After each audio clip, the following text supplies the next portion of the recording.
खुदा बाप और बेटे और रुल कुदस के नाम से आमीन। मसीह में आप सब की सलामती हो। बहार कॉलोनी कोट लखपत लाहौर से मैं एंड्रू इसाक आपके हुजूर रोज़मर्रा की तलावतें लेकर हाजिर होता हूँ। तो मेरे अजीज़ों, आइए हम भरपूर ईमान के साथ आज की तलावतें सुनते हैं।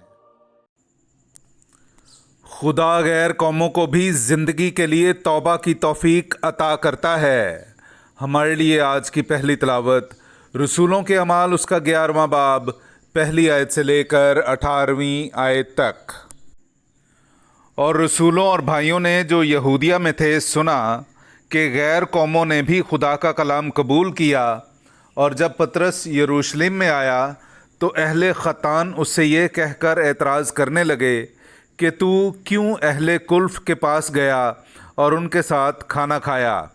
तब पतरस ने शुरू करके तरतीब से उन्हें बयान किया कि मैं याफा के शहर में दुआ कर रहा था और वजद में आकर एक रोया देखी कि एक बासन बड़ी चादर जैसा जिसके चारों कोने आसमान से लटकते थे उतरकर मुझ तक आया। उसमें मैंने गौर से नज़र की तो ज़मीन के चौपाए और वहशी जानवर और कीड़े मकोड़े और हवा के परिंदे देखे। और मैंने एक आवाज़ भी सुनी जो मुझसे कहती थी, ए पतरस उठ, ज़बा कर और खा। मगर मैंने कहा, ए खुदावंद हरगिज़ नहीं, क्योंकि कभी कोई हराम या नापाक चीज़ मेरे मुंह में नहीं गई। तब दूसरी बार आसमान से मुझे आवाज़ आई कि जिसे खुदा ने हलाल ठहराया तू उसे हराम मत कह। ये 3 बार हुआ। फिर सब कुछ आसमान की तरफ उठा लिया गया और देखो उसी दम 3 आदमी जो कैसरिया से मेरे पास भेजे गए थे उस घर के पास आ खड़े हुए जिसमें हम थे। और रूह ने मुझसे कहा कि तू बेखटके उनके साथ चला जा। और ये 6 भाई भी मेरे साथ हो लिए और हम उस शख्स के घर में दाखिल हुए और उसने हमसे बयान किया कि किस तरह उसने एक फरिश्ते को अपने घर में खड़े देखा जिसने उससे कहा कि याफा में आदमी भेज और शमौन को जो पतरस कहलाता है बुलवा। वो तुझसे वो बातें कहेगा जिनसे तू और तेरा सारा घराना निजात पाएगा। जब मैं कलाम करने लगा तो उन पर रूह कुदस उसी तरह नाजिल हुआ जिस तरह शुरू में हम पर हुआ था। तब मुझे खुदावंद की वो बात याद आई जो उसने कही थी कि यूहन्ना ने तो पानी से बपतिस्मा दिया मगर तुम रूह कुदस से बपतिस्मा पाओगे। बस जबकि खुदा ने उन्हें भी वैसी नेमत दी जैसी हमें जो खुदावंद यीशु मसीह पर ईमान लाए, तो मैं कौन हूँ कि खुदा को रोक सकता। वो ये सुनकर खामोश रहे और खुदा की तमजीद करके कहने लगे कि बिला शक व शुबा खुदा ने गैर कौमों को भी ज़िंदगी के लिए तौबा की तौफीक अता फरमाई।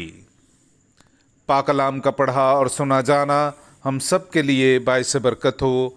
खुदा का शुक्र हो। मेरी रूह खुदा की प्यासी है, मेरी रूह जिंदा खुदा की प्यासी है, मेरी रूह। मेरे अजीज़ों, आइए हम आज का जमायती ज़बूर सुनते हैं। ज़बूर नंबर 42 उसकी दूसरी से तीसरी और फिर ज़बूर नंबर 43 उसकी तीसरी से चौथी आयत तक। जिस तरह हिरनी पानी की नदियों की ख़्वाहां होती है वैसे ही है खुदा, मेरी जान तेरी मुश्ताक है। मेरी रूह खुदा की, जिंदा खुदा की प्यासी है। मैं कब जाऊं और खुदा के रूबरू हाजिर होऊं। अपना नूर और अपनी सच्चाई जाहिर कर कि वो मेरी रहबरी करें। वो मुझे तेरे कोहे मुक़द्दस और तेरे खैमों तक पहुंचा दें। तब मैं खुदा की कुर्बानगाह के पास जाऊंगा, हाँ, खुदा के पास जो मेरी खुशी और मेरी शादमानी है। और मैं बरबत बजाते हुए तेरी हम्द करूंगा। ए खुदा, ए मेरे खुदा।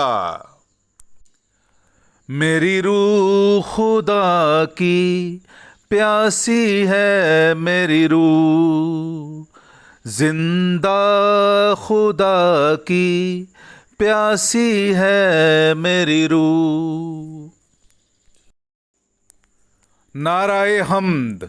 खुदावंद फरमाता है, अच्छा चरवाहा मैं हूँ, मैं अपनी भेड़ों को जानता हूँ और वो मुझे जानती हैं। हालेलुया। मेरे अज़ीज़ो, आइए हम आज का इंजीली इक़्तिबास सुनते हैं। इंजील मुक़द्दस बामुताबिक मुक़द्दस यूहन्ना उसका 10वां बाब पहली आयत से लेकर 10वीं आयत तक। मैं तुमसे सच सच कहता हूँ कि जो कोई दरवाजे से भेड़ खाना में दाखिल नहीं होता बल्कि और तरफ से चढ़ जाता है, वो चोर और बटमार है। लेकिन वो जो दरवाजे से दाखिल होता है वो भेड़ों का चरवाहा है। उसके लिए दरबान दरवाज़ा खोल देता है और भेड़ें उसकी आवाज़ सुनती हैं, और वो अपनी भेड़ों को नाम बनाम बुलाता है और उन्हें बाहर ले जाता है। और जब वो अपनी सब भेड़ों को बाहर निकाल चुका हो तो उनके आगे आगे चलता है, और भेड़ें उसके पीछे पीछे हो लेती हैं, क्योंकि वो उसकी आवाज़ पहचानती हैं।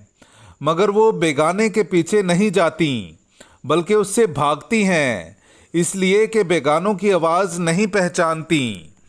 यीशु ने ये तमसील उनसे कही, लेकिन वो ना समझे कि हमसे क्या बातें कर रहा है। बस यीशु ने उनसे फिर कहा, मैं तुमसे सच सच कहता हूँ कि भेड़ों का दरवाज़ा मैं हूँ। जितने मुझसे पहले आए हैं वो चोर और बटमार हैं, मगर भेड़ों ने उनकी ना सुनी। दरवाज़ा मैं हूँ। अगर कोई मुझसे दाखिल हो तो निजात पाएगा और अंदर बाहर आया जाया करेगा और चरागाह पाएगा। चोर नहीं आता मगर चुराने और कत्ल करने और हलाक करने को। मैं इसलिए आया हूँ कि वो जिंदगी पाएं, बल्कि कसरत से पाएं। पाक कलाम का पढ़ा और सुना जाना हम सब के लिए बाइस बरकत हो। खुदा का शुक्र हो।